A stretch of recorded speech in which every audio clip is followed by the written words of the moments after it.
سورہ یونس کی آیت نمبر 68 اور 69۔ اللہ رب العزت کا فرمان علی شان ہے، قالو بولے، اتخذ اللہ ولدا، اللہ نے اپنے لیے اولاد بنائی، سبحانہ، پاکی اس کو،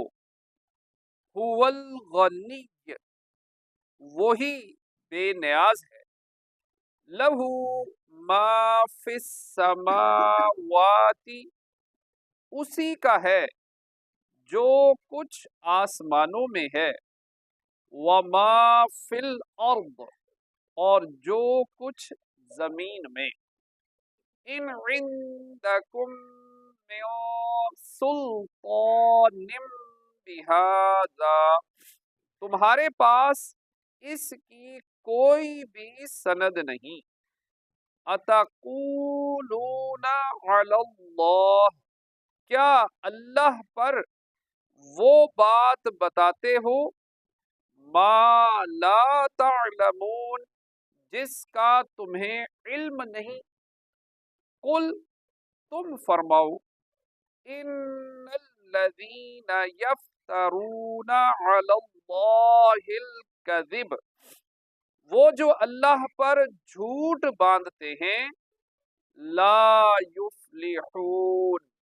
ان کا بھلا نہ ہوگا۔ کفار کا یہ کلمہ نہایت کبھی اور انتہا درجے کے جہل کا حامل ہے کہ جس میں انہوں نے اللہ تعالی کے لیے اولاد کا بولا، اور اللہ تعالیٰ نے اس آیت میں مشرکین کے اس قول کے 3 رد فرمائے۔ پہلا رد کلمہ سبحانہ ہے، جس میں بتایا گیا کہ اس کی ذات اولاد سے پاک ہے، کہ وہ واحد حقیقی ہے۔ دوسرا رد هو الغنی فرمانے میں ہے کہ وہ تمام مخلوق سے بے نیاز ہے،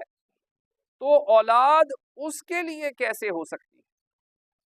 اولاد تو یا کمزور چاہتا ہے جو اس سے قوت حاصل کرے، یا فقیر چاہتا ہے جو اس سے مدد لے، یا کم عزت چاہتا ہے جو اس کے ذریعے سے عزت حاصل کرے۔ الغرض جو چاہتا ہے وہ حاجت رکھتا ہے، تو جو غنی ہو، بے نیاز ہو، کسی کا محتاج نہ ہو، اس کے لیے اولاد کس طرح ہو سکتی؟ تو اللہ تعالیٰ اولاد کا محتاج نہیں۔ تیسرا رد لہو ما فی السماوات و ما فی الارض میں ہے کہ تمام مخلوق اس کی مملوک ہے، اور مملوک ہونا بیٹا ہونے کے ساتھ نہیں جمع ہوتا،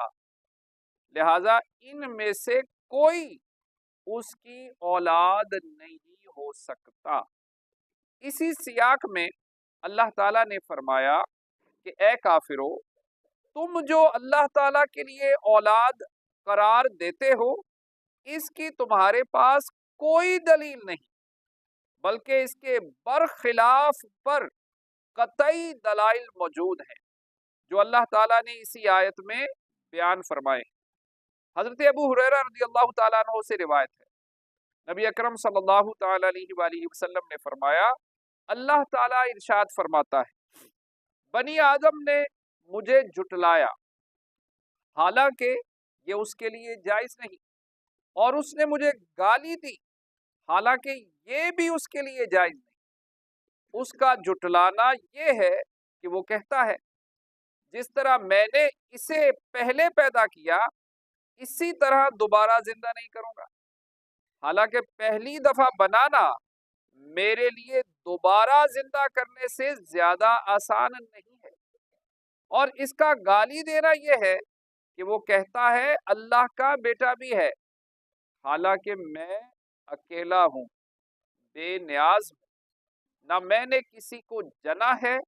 اور نہ مجھے کسی نے جنا ہے، اور کوئی ایک بھی